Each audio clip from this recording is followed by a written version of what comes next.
It's Halloween once again, and soon the kids on Deadwood Street will be out trick-or-treating.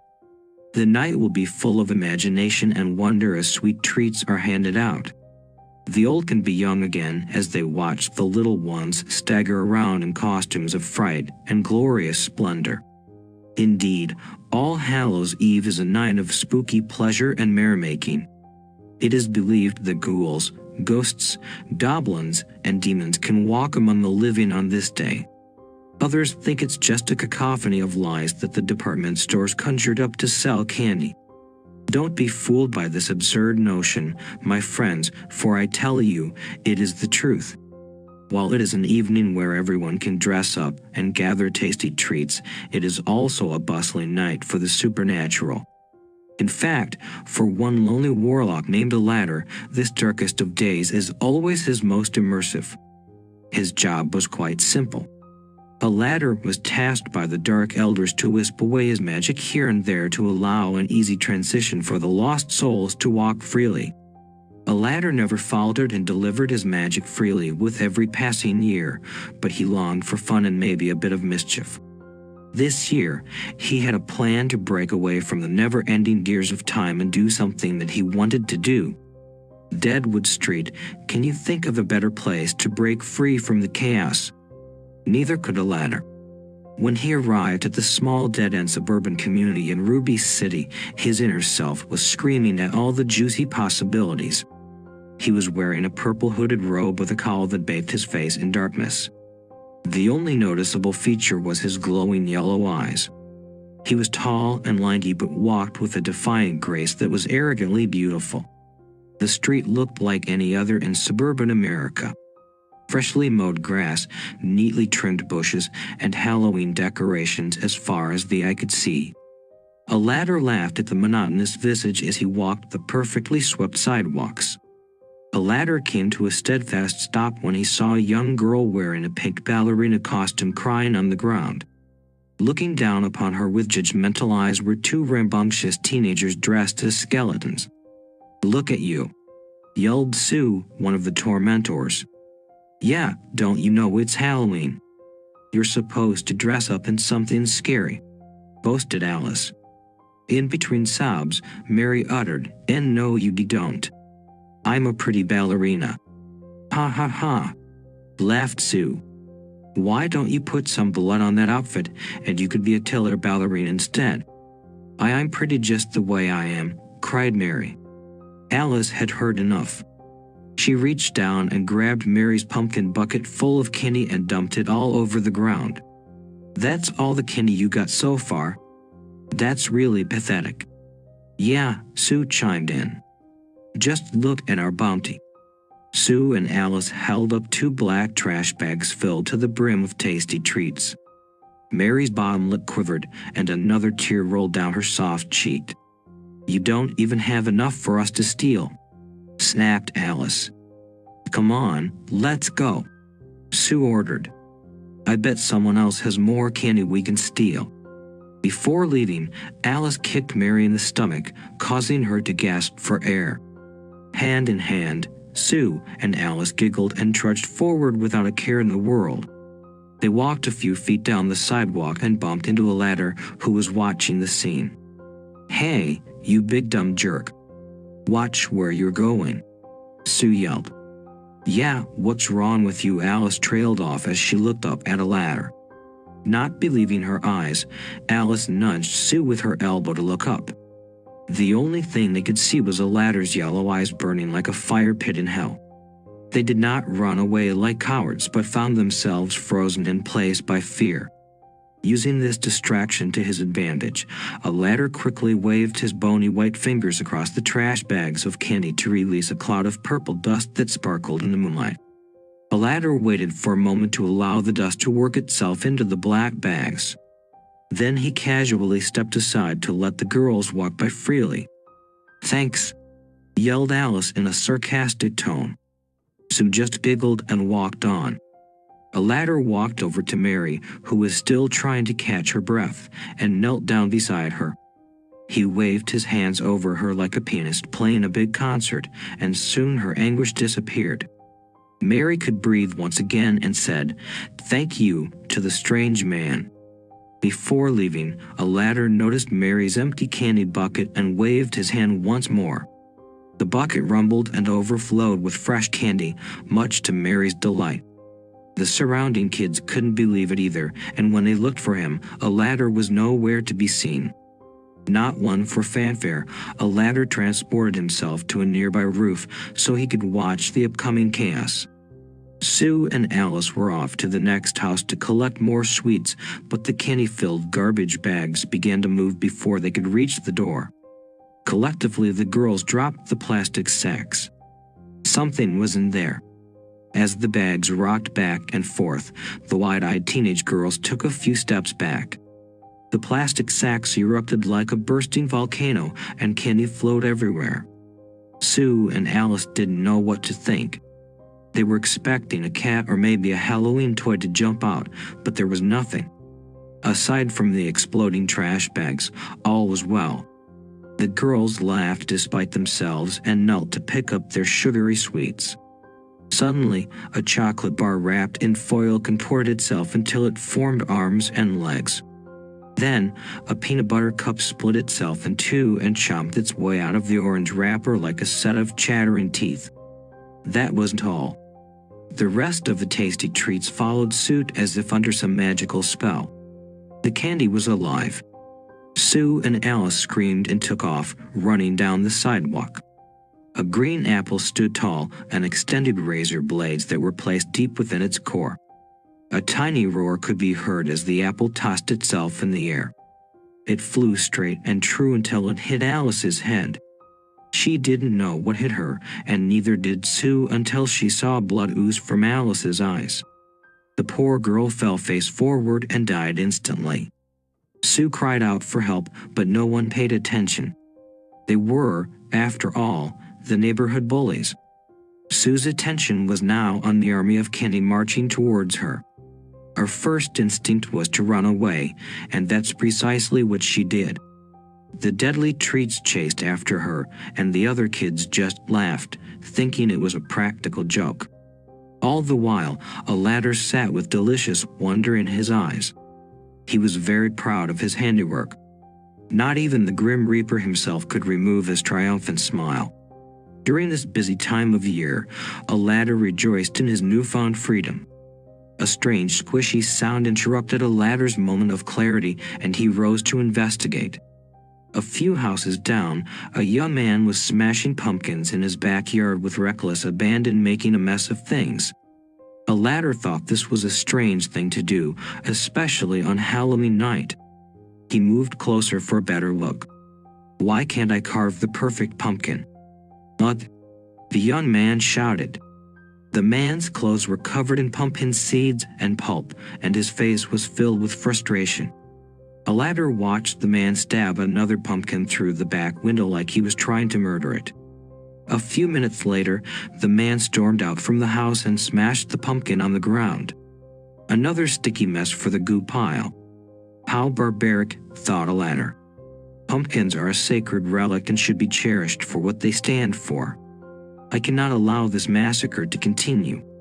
Aladdin waited until the man went back inside and made his way to the smashed pumpkin pile. That murderer is going to have a surprise now. Ha, ha, ha. He waved his fingers once again, releasing the purple dust, and smiled devilishly as the magic worked its way through the heap. Making his way around the young man's house, Aladdin met Mary once more. She and everyone else were laughing hysterically at Sue as she ran from the angry mob of candy. "Oh, hi, mister," Mary said in between breaths. "I never got a chance to thank you." "That's all right, my dear. Sometimes chance meetings can be a wondrous thing." Taking a bow, Aladdin continued, "Please, call me Aladdin." Mary pointed to the walking candy and asked, "Have you ever seen anything like that before, Aladdin?" "It's so funny." "It is very amusing, but if you would like to see something even more hilarious," Aladdin smiled warmly and outreached his hand, "Please come with me, my dear." Mary remembered what her parents said about strangers, but at her core, she felt conflicted. It's not every day you meet someone who can magically make candy appear out of nowhere. Oh, don't be afraid, my child, a ladder said. On this glorious night, I mean you no harm. My heart yearns for some company before the night is through. Laughing alone is sublime, but laughing with someone else is divine. A ladder reached beneath his purple robes and pulled out a pumpkin lollipop. My favorite. Mary gushed. She accepted the gift and grabbed a ladder's pasty white hand. With a twirl of his wrist, a swirling purple smoke transported them to a nearby rooftop. Wow, that's amazing. How did you do that? Asked Mary.